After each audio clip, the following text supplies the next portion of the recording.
the scientific world, those with an open mind anyway, that this grid system actually exists like a web around the world.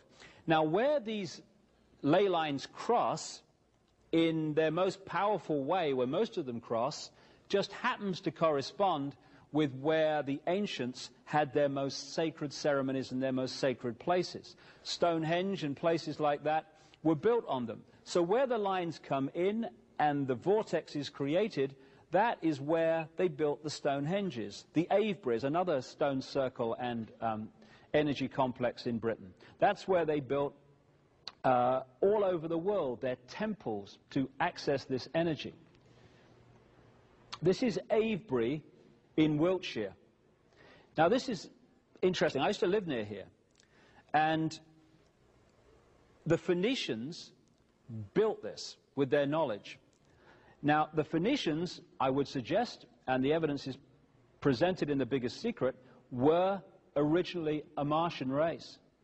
What people like Richard Hoagland have found, who's investigated the Cydonia region of Mars, where they've found pyramids, etc., and other non-natural creations, is that if you look at the way that the various pyramids and non-natural points relate to each other in this area of Mars called Cydonia, and then you place them over Avebury in Wiltshire, England, they fit almost exactly. Avebury appears to be a mirror of Cydonia on Mars. Also, when you look at the background, there's very strong evidence that the pyramids in Egypt were built around 3000 BC, the very time these things were going up. And they built pyramids. What have they found on Mars? Pyramids. Also, as some scientific research has shown, when you put people in white bodies into sensory deprivation tanks, their natural rhythm is not the rhythm of the orbit of the Earth, it is the rhythm of the orbit of Mars. And a scientist friend of mine said to me once, after I first met him, he said, you know, there's a point in the world where on one of these magnetic grids systems called the Hartmann grid, 12 of these meridian lines cross at the same point and go down in the Earth. Amazing place. I said, where's that? He said, a place called Avebury in England. The ancients knew this. This is Silbury Hill, the biggest man-made mound in Europe, right next to Avebury. This is Stonehenge. It's one of the crop circles down the bottom there, or the crop formations, 125 circles I think there is in that. These ancients, coming from this advanced knowledge, this is Tara in Ireland, all over this area of Britain. This is Glastonbury Tor, not too far from Avebury and Stonehenge. And then you come to the pyramids of Central America, the Yucatan. Why is the basic culture and the stories and the beliefs and the building methods of Central America, South America, the same as Europe? Because when you follow this research, you find that the Phoenicians not only went to Britain in the ancient world, they crossed the Atlantic also. Phoenician artifacts have been found in Brazil, for instance, and what could well be Egyptian, certainly Egyptian or Oriental artifacts, have been found in the Grand Canyon. The reason that the stories and the beliefs are so similar, almost exactly the same, in the American continent as the European continent, when they weren't supposed to have met, is because it was taken from across the Atlantic into the Americas by this white race. Babylon, I mentioned earlier, was very important. It was in Babylon that a large number of these reptilian, human, reptilian, Martian, whatever you want to call them, reptilian white bloodlines focus themselves. And in Babylon, they created the structure which can be found in every religion, because they understood if you got a certain structure and called it a religion, you could imprison the human mind. And so when you look at the religious belief and structure and stories of ancient Babylon, you're looking at the ancient stories that followed. For instance, where have you heard this before? Nimrod, the father, and Tammuz, the son, were the same. Father-son. And then you had Queen Semiramis, who was the mother, the virgin mother of Tammuz. So in Babylon, vastly before Christianity, you had Nimrod, Tammuz, Semiramis. Father, Mother, Son. The Trinity. And Nimrod was symbolized in many different ways. And one of the ways he was symbolized was as the eagle looking both ways. And what you're looking at there is a symbol of modern Freemasonry. The symbols of the modern secret societies that control the world to this minute are the symbols of ancient Babylon and this period where it all, this area of the world where it all came out of.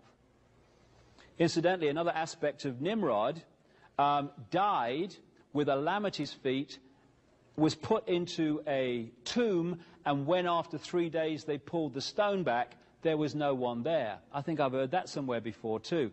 This is another sun god who didn't exist, called Mithra.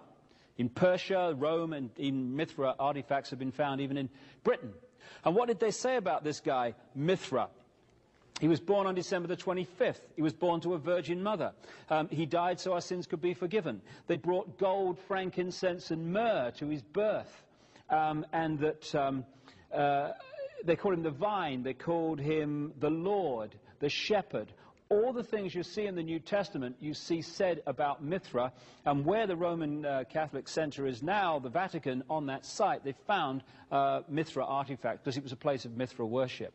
And Mithra ran right up into the Jesus period, and they basically changed the name of Mithra to Jesus, and we had another religion. What they said about Jesus on the right there, and what they said about Horus, the son of God of ancient Egypt, was identical.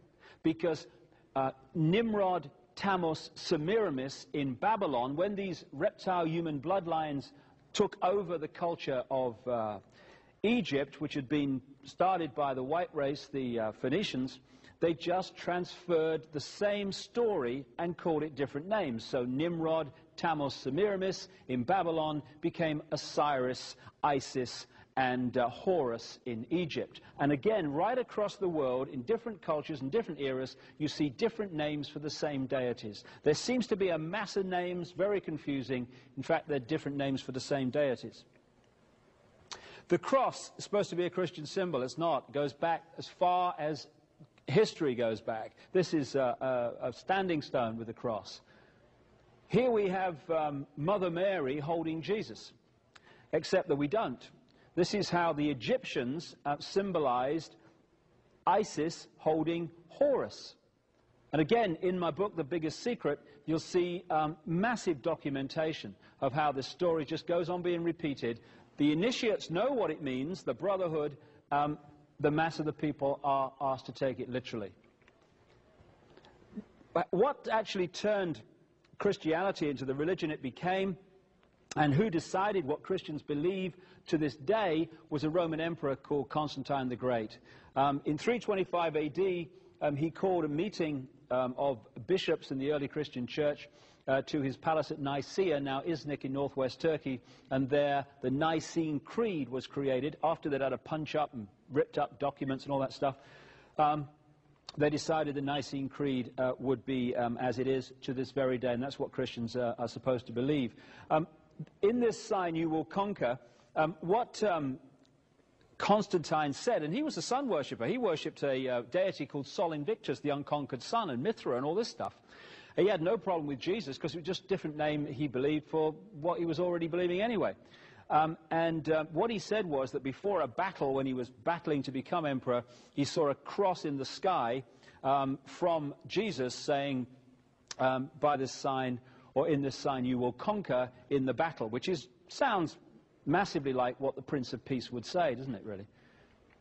So Christianity was a manufactured religion. Here we see the Pope.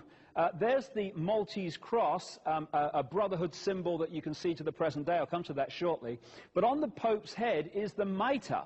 And if you look at it sideways on, it's actually a fish head.